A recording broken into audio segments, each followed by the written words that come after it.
morning, friends, and welcome back to A Moment with Hale's Garden Tour Edition. We have hit end of July, almost early August, and we still have some things really peaking here in the garden in Zone 7B. I'm excited to show you what we have going on and some new little additions to the garden. So let's get started. Here is our green bean bed. I've been out here pruning away at any dead leaves that I'm seeing, and I did harvest quite a few yesterday. I think almost an entire basket full. I'll show you guys, I'll put it in here, what I did with them. I got a vacuum sealer for my birthday for my sister-in-laws, and I vacuum sealed. I blanched some and some I just vacuum sealed. If you've done green beans blanched and non-blanched in the freezer, can you let me know what you think? And then I also canned green beans as well. So let's count and see how many cans I did this summer. I'm hoping maybe we'll get one more harvest from the green beans. As you can see behind me, this tomato plant has finally taken off. We've been waiting all season. So let's count how many tomatoes we have going right now on that plant. We have one there, two there, three, the one behind it, 4, 5. I guess we'll count those little ones. Over here we have 6, 7, 8, 9 with this little guy here, 10, 11, 12 back there, 13 in there if you can see that one. And then down here we have 13, 14, 15, 16. I don't know if I counted these ones down here. I don't think I did. So 16, 17, 18, 19, 20. Is that 21, I think, in there? It's growing like between the stems. So 21, 22, 23 back there, 24, 25. So 25 here on this giant tomato plant that has just taken forever, but I'm excited it's finally taking off. And then we have my really messy tomato plant. This is just a reminder, if your tomato plant falls over, you can see mine fell over the cage. It's still producing, so don't stress. They're pretty pliable. It's pretty amazing what they can produce in. So I have one going there. This one's looking good. These are my purple tomatoes. I've been making bruschetta with them and salsa. It's been so good. There's another tomato there, another 3 there. So tomatoes are slow, but they're taking off, and I cannot wait to make bruschetta tonight with my spaghetti. My zinnias have finally popped, and I'm really excited. I think they look beautiful. I didn't know that they're like cut and come again flowers, I guess is what they call them. So the more you prune them, the more they'll come back throughout the summer. So I've been wanting to prune these and bring them inside, but I wanted to show you guys what I have going on here first, and then I will go ahead and make a cute little bouquet. I've made 3 bouquets already this week and been giving them to friends too, which is really fun. But zinnias are a great addition. I can see why people are obsessed with them. I might do like 2 or 3 beds next year.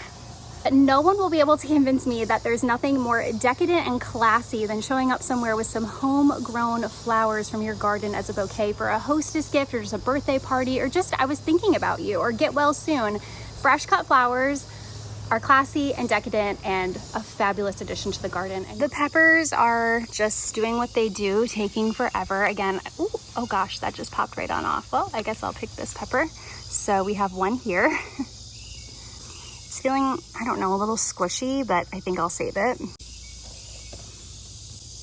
It looks like we have another pepper here too, which this one looks good. I think I'm gonna pick this one. There we go. Moving on, it looks like we have some more flowers up here, so hopefully some more pepper plants. I'm wondering if these will produce later in the season, because I just feel like peppers, they have not done well. But also I never do well with peppers, but maybe they will produce later in the season because I'm not seeing any other ones ready to go. I also wanted to show you guys our new little addition to the garden. I have my Kingsyard squirrel-proof bird feeder hanging up. My husband finally got it mounted. I love what it looks like. I think it just adds a really cute element to the garden, a little bit of charm, something for the birds to enjoy. It is a squirrel-proof bird feeder. They have a ton of different options if you would like to take a look at what they have on their website.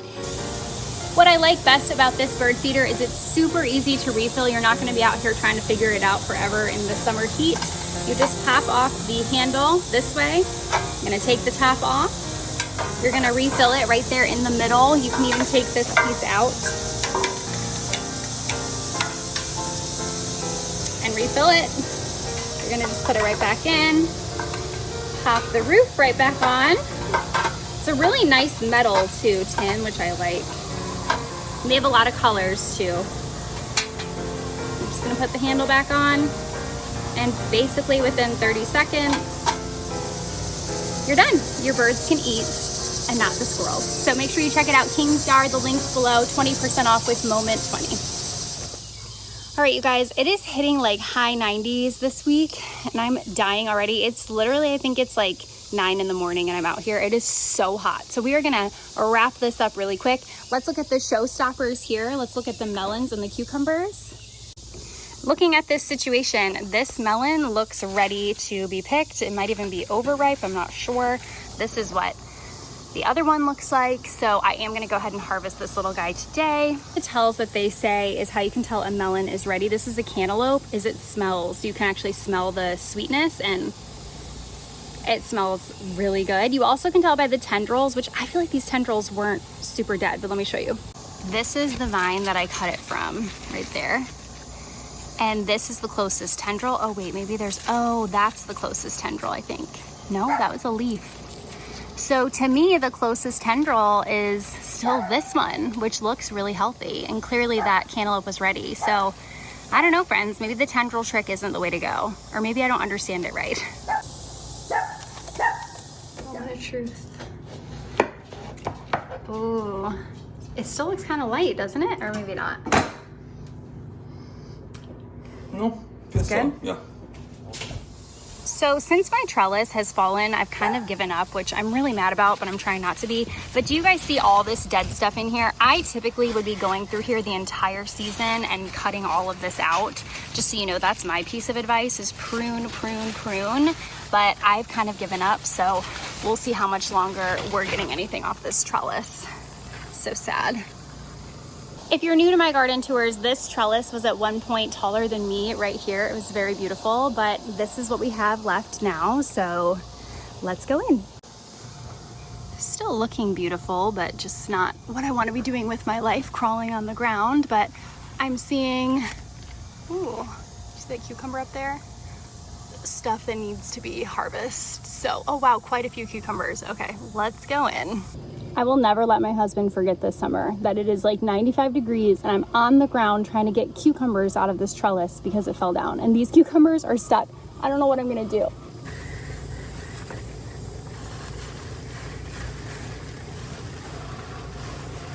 Ah! Oh man, look. Well, I'll just have to use it today.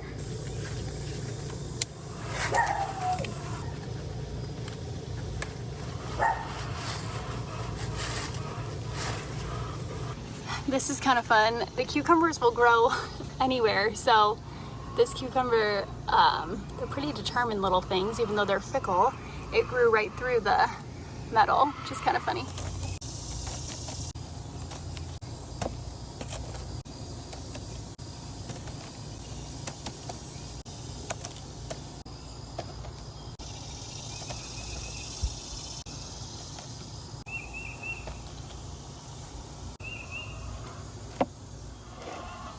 I do have to share my showstopper here. I'm obsessed with these sunflowers. I just think they're the prettiest variety and I've been picking them and bringing some inside, but they have finally bloomed. My cucamelons are taking over them, but I just think they're so beautiful. I love this variety of sunflower. Speaking of cucamelon, this plant does not stop. So I mean, it has just overtaken this trellis. It's growing over into the sunflowers. It's also growing into a tomato plant as well. It was reaching quite a bit over here for this tomato plant too. So if you're looking for something that's just going to trellis like crazy, the cucamelon, I mean, they don't taste the best, but the trellising is incredible. I've been anxiously awaiting my carrots, but they are taking a long time. I think it's because it's just been hot. I had my first harvest of carrots and these were my second round. They're just not looking great, but let's go ahead and pull one just to see what I'm working with. This one looks pretty big. I'm getting ready to do some more for the fall. Oh, okay. A cute little carrot. So it might be time.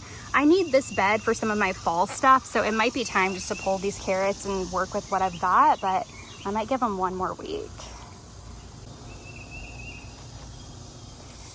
I also have been adding cucumbers out to my egg stand, and I sold out yesterday. So this has been just kind of a fun little addition to my egg stand. So here we are. Oh, let's see if I made any. Sounds like there's some cash in there. Ooh, $1.50. I am loaded. But this is what I do with all my little extra items. Here we are, the showstopper of the garden this season, our watermelon patch. So it has overtaken the corn. I did pick some corn, which I'll show a video of what I got. My corn is super small again. I just don't really know what I'm doing with corn. I need to figure it out. But the watermelons have just overtaken. And I think we have 5 or 6 that are large and charged. So let's check them out. This watermelon is the culprit of taking out my corn. So it's looking good. It still has a little way to go, but this one took out my corn, so I hope it's worth it. We have our second little one here. Looking kind of light, but I think it's looking all right. Also, just want to give a shout out to asparagus. So you wouldn't be able to tell, but I did plant asparagus here at the beginning of the season, like a dum-dum. I don't know what I was thinking with the watermelon being so close to it, but this here is asparagus. These leaves. So the asparagus is still holding on. They're supposed to come back year after year, and I thought they'd for sure be choked out, but they're hanging on. So we'll see what ends up happening with them in years to come. We have another watermelon over here. A little baby one here. It's looking kind of light, maybe overwatered, but we'll see what happens. And then another mama right here. Another large one here. I think this one might be the first one that will be ready to be picked, but we'll see. And then another one over here as well. Little baby. Turned around to walk out of the watermelon patch and I found one more. Okay, for the corn's sake, let's just go ahead and pick some. I don't know if it's gonna be ready. The top should be brown, and then you should be able to see a little clear substance coming out of the corn kernels. So I'm not sure if these ones are even ready because they're so white at the top, but my corn is super small. So let's go ahead and pull some of this and see what happens.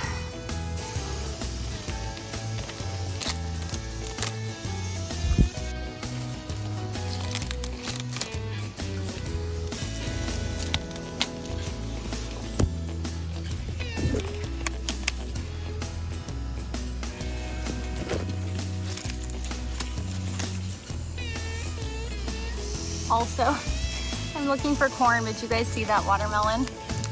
It's just hanging right off the corn. Not my corn. It's very, very small. Let's see, the largest one, I think is this one. So let's open it up. You can see not all of it made it. We have a little tiny piece of corn here. So we'll see what the rest look like.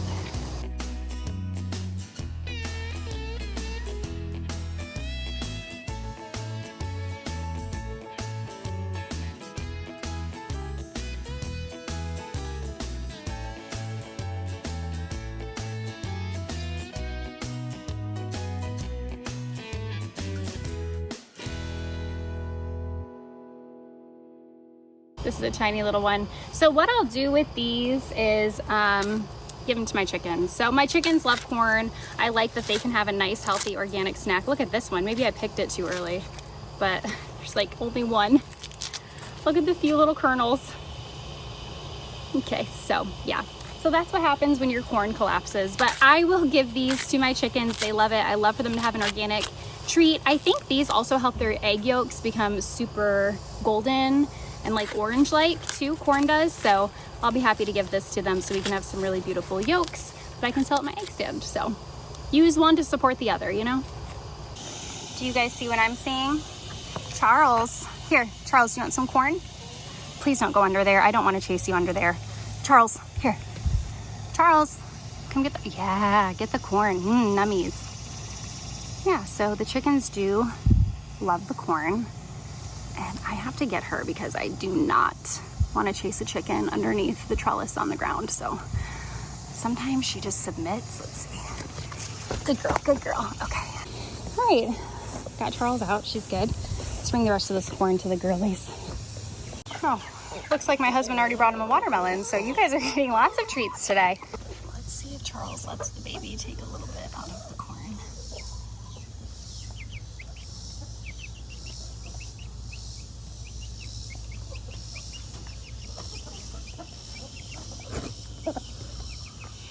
And then my showstopper, my big kahuna, something that I plant actually in memory of my dad. He loved fall, so I wanted to bring pumpkins into my garden, and I did. So the problem is we have squash bugs, and I'm a little bit nervous. We have cucumber beetles and squash bugs. I don't know what's gonna end up happening with these pumpkins, but my dream is to have a huge pumpkin patch.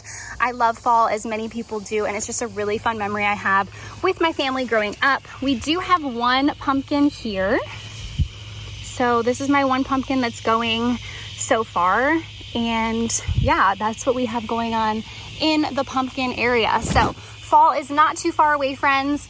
Days like this remind me I do love fall with how hot it is here in Virginia. Friends, here is our majority cucumber harvest for today, which I'm really pleased it's still producing with that trellis. I just also want to address too, on my channel, I know I have a ton of different varieties of content. It's kind of a hodgepodge of a channel. I'm kind of a hodgepodge of a person. I have interest in a lot of different areas. So I do have Grow Your Own Food, Be a Rebel playlist, which goes through my gardening journey and also different seed starting, all different garden tips for you. If you're in Zone 7B, that's where I am. I'm going to be going through kind of starting a fall garden and what that looks like, what you should be doing, what you can grow. So if you want to learn more about doing a fall garden, which you still have time, definitely make sure you follow along.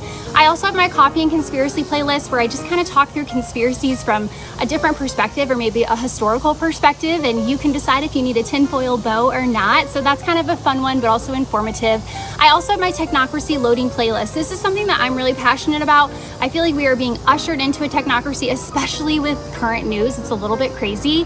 That I really enjoy talking about that and educating people about that. So I am going to be hopefully doing something next week regarding a lot of laws that have passed that are kind of ushering us into a technocracy, a digital age that I don't think people realize we're really headed for. So Technocracy loading if you want to check that out. And finally, I have my original whole reason why this started was Your Morning Start. So that is a podcast to get our day started with a biblical perspective. It is a very casual little podcast. I publish it right now on Fridays. I will go back in the fall to 2 days a week. It's on Apple, Podbean, Spotify. You also can view it here on YouTube if you'd like to watch the videos. Right now we're going through the movement of evangelical deconstruction or deconstructing your faith, and kind of I'm going through and refuting different points regarding the deconstruction model and reasons. So if you'd like to check that out, I have that going too. So I've had some comments I just felt like I had to address that. I do have a hodgepodge of a channel. It's a weird channel. I'm a weird person. So I have a lot of different interests and I like to share them all with you guys. So if any of those are interesting to you, make sure you check them out. Thanks for watching. I really appreciate it. And I will definitely be talking to you guys soon.